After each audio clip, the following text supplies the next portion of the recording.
तो चलिए आज स्टार्ट करते हैं। नरेंद्र अवस्थी जो बुक है तो जो जेई के लिए आती है, उसका जो पहला चैप्टर है फिजिकल केमिस्ट्री का स्टैचोमेट्री, उसका हम लोग एक एक करके क्वेश्चन देखेंगे और जो उसका सॉल्यूशन होगा जितने अच्छे से हो सकता है उसका हम लोग कोशिश करेंगे सॉल्व करने का। तो इसमें जो पहला क्वेश्चन है आइए देखते हैं यहाँ पे। इसका first question, calculate number of neutrons present in 12 into 10⁻25 atoms of oxygen. चलिए सॉल्व करते हैं इसको हम लोग। यहाँ क्या है, एक ऑक्सीजन दिया है जो कि एक आइसोटॉप्स फॉर्म है, क्योंकि नेचुरली अगर देखा जाए जनरली तो ऑक्सीजन जो होता है 16 और 8 में एग्जिस्ट करता है, लेकिन यहाँ पे ऐसा नहीं है। यहाँ पे प्रॉपर जो मेंशन किया है उसके अकॉर्डिंग आपको चलना पड़ेगा।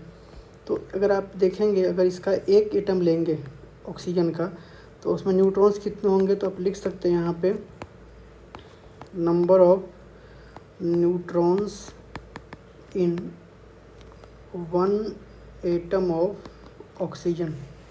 यहाँ आपको कुछ ऐसा दिखेगा। आपको पता है कि हमेशा हम लोग जब आप इस मास नंबर 17 में से 8 को माइनस करोगे वही क्या होगा, न्यूट्रॉन होगा। न्यूट्रॉन यही होता है आपका A माइनस जेड का वैल्यू। यहाँ पे A है 17 और जेड है आपका 8, कुछ 9 आएगा। इसका मतलब अगर आप ऑक्सीजन का एक एटम लेंगे आप, तो उसमें कितने न्यूट्रॉन होंगे, 9।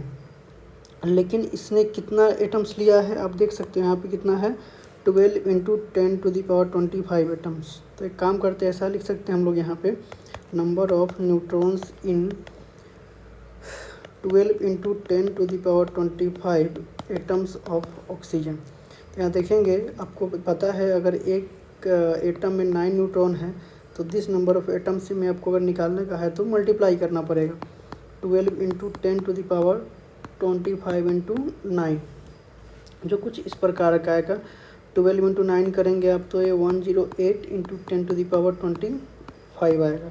यही आंसर होगा। लेकिन अब देखेंगे इसमें जो ऑप्शन दिया गया है उस ऑप्शन में कोई ऐसा आंसर नहीं है। तो हमें क्या करना होता है, कई बार हमें कैलकुलेशन ऑप्शन को देख कर करना होता है। जहाँ तक मुझे लगता है यहाँ पे जो करा गया है, इसने क्या किया है, 108 में आपको 10⁻25 में जो अवोगाड्रो नंबर है 6.10⁻23, 6 डिवाइड बाई 10⁻23 से दोनों काम कर लिया मैंने।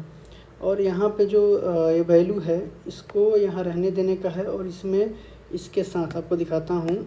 अगर आप इसके साथ अगर इसका कैलकुलेशन करेंगे तो कुछ ऐसा आएगा, देख सकते हैं यहाँ पे 108 divided by 6 into 10⁻25 divide by 10⁻23 और मल्टीप्लाई में कुछ इसको आप क्या लिख सकते हैं, Na लिख कर छोड़ सकते हैं इंटू Na। ऐसा करेंगे तो हमें जो मिलेगा वो कुछ, अब इसको डिवाइड करेंगे 6 से तो एक कट कर रहा होगा 6 1 जा 6 एंड 8 जाएगा, ये 18 इंटू 10⁻2, क्योंकि 13 है 25 है, माइनस होगा तो 2 बचेगा इंटू Na। जब इसको मल्टीप्लाई करेंगे तो ये 1800 इंटू Na हो जाएगा। इसका मतलब इसका जो आंसर होना चाहिए वो क्या होना चाहिए, आपका C आना चाहिए। चलिए तो आप नेक्स्ट क्वेश्चन देखते हैं हम लोग। क्वेश्चन नंबर सेकंड, ये भी एक अच्छा क्वेश्चन है जिसमें क्या है, if mass of 1 atom is 3.32 into 10⁻⁻23 gram, then calculate number of nucleons, neutron and protons present in 2 atoms of the element.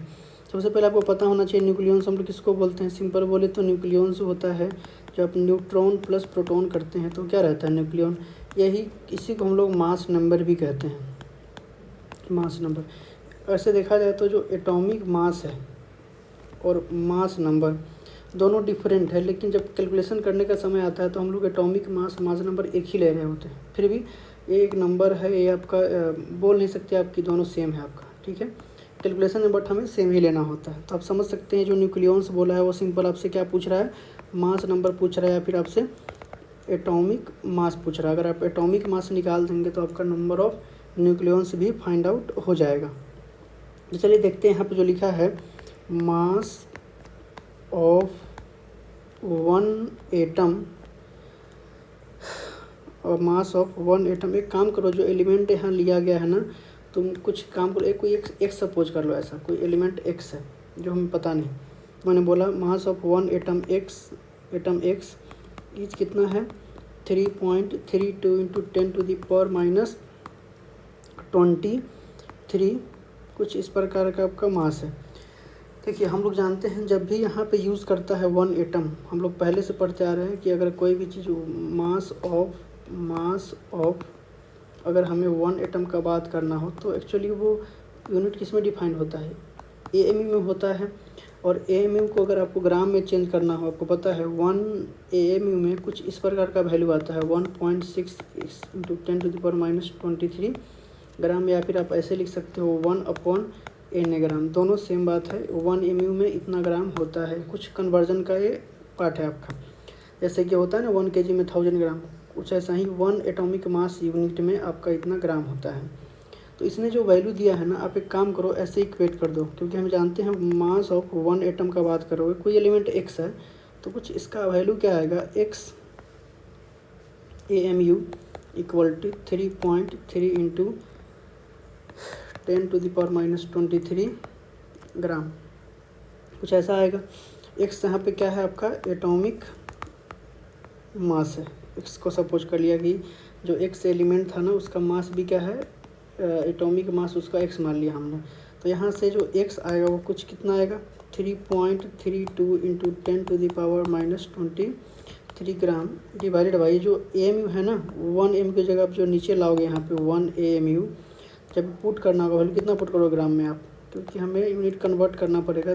तो कुछ इस प्रकार का हमें वैल्यू मिलेगा 1.66 इंटू 10⁻⁻20, सॉरी यहाँ पे -24 होता है, मैंने बाय मिस्टेक यहाँ पे 23 लिख दिया, 24 होगा।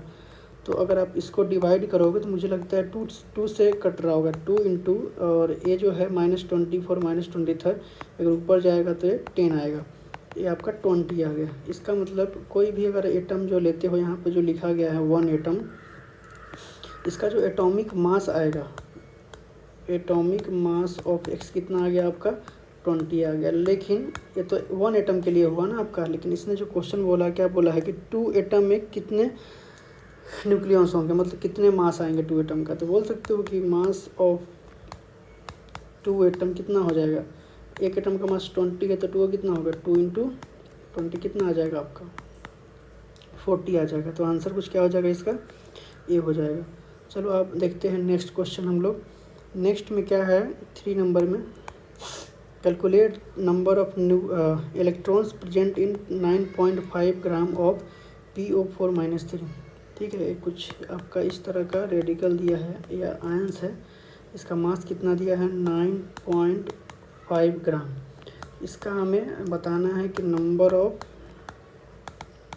इलेक्ट्रॉन्स कितना होगा। तो आइए देखते हैं इसमें।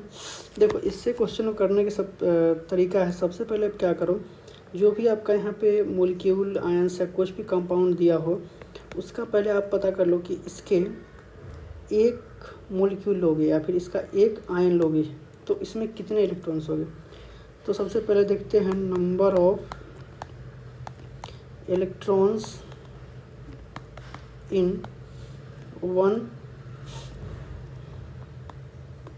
आयन कितना निकालने का है। ये आपका PO4 पे -3 है। तो देखो आप अगर ये न्यूट्रल होता तो आप पहले काउंट कर लेंगे इलेक्ट्रॉन ऐसे PO4 का फास्फोरस में कितना होता है 15, एक ऑक्सीजन का 8 होता है, तो कितना हो जाएगा +32, कुछ ऐसा आपको मिलेगा। और 1 मिनट अब रुक जाएं, इसमें हमें कुछ इशू हो गया है। तो यहाँ कितना आ जाएगा आपका 32, तो ये टोटल कितना हो गया 47, और आपका यहाँ पे -3 का मतलब है कि 3 इसमें और ऐड हो गया, टोटल कितने हो गए 50 हो गए। सो इसका मतलब है अगर आप एक PO4 पे -3 लोगे एक आयंस इसका, तो आपको कितने इलेक्ट्रॉन्स मिलेंगे 50। लेकिन यहाँ जो मास दिया है इससे आपको पता करना होगा कि हमारे पास 9.5 ग्राम में कितने आयंस होंगे। तो सबसे पहले देखो, आपको कभी भी नंबर ऑफ मोलिक्यूल्स आयंस या एटम्स निकालना हो तो सबसे पहले मोल तो निकालना ही पड़ेगा। अगर मास दिया है तो सबसे पहले क्या करो, आप मोल पता करो, मोल ऑफ PO4 पे -3 कितना होगा 9.5 अपॉन, जब इसका PO4 का लिखोगे आप मोलिकुलर मास तो कुछ वही आपका 95 आएगा। तो 95 ये हो गया, तो मोल कितना आ गया यहाँ से 0.1। और हम जानते हैं कि अगर आप मोल में अगर आप उसके एवोगाड्रो नंबर से मल्टीप्लाई कर दोगे तो क्या आ जाएगा यहाँ नंबर ऑफ, यहाँ पे तो मोलिक्यूल या रेडिकल को आयंस बोल सकते हैं, क्या आ जाएगा नंबर ऑफ आयंस आ जाएगा, कितना आ गया 0.1 इन ए। तो हमें मालूम चलेगा हमारे पास आयंस कितना है 0.1 ए है, और number of electrons in 1i। तो हम कुछ ऐसा लिख सकते हैं नंबर ऑफ, जो पहले हमने देखा था number of electrons in 1 ion of PO4 पे -3 50 था। तो जैसे हम लोग बोलते हैं ना कि अगर 1 आयन में अगर 50 इलेक्ट्रॉन है तो 2 में कितना होगा 100 होगा, 3 में कितना होगा 150 होगा। वैसे ही कुछ यहाँ पे 1 2 तो नहीं, बट एक अननोन सा नंबर है 0.1 इंटू Na, हमारे पास इतना ही आयंस है। यहाँ लिख सकते हैं number of electrons in 0.1 into Na ions of PO4 में कितना हो जाएगा आपका 50 इंटू 0.1 इंटू Na। तो ये कितना आ गया, यहाँ से मल्टीप्लाई करोगे तो ये आपका कुछ 5 Na आ जाएगा। तो यहाँ से आंसर कितना हो गया आपका 5 Na, मीन्स आपका ऑप्शन कौन सा हो जाएगा, बी हो जाएगा। अब नेक्स्ट क्वेश्चन में आते हैं, क्वेश्चन नंबर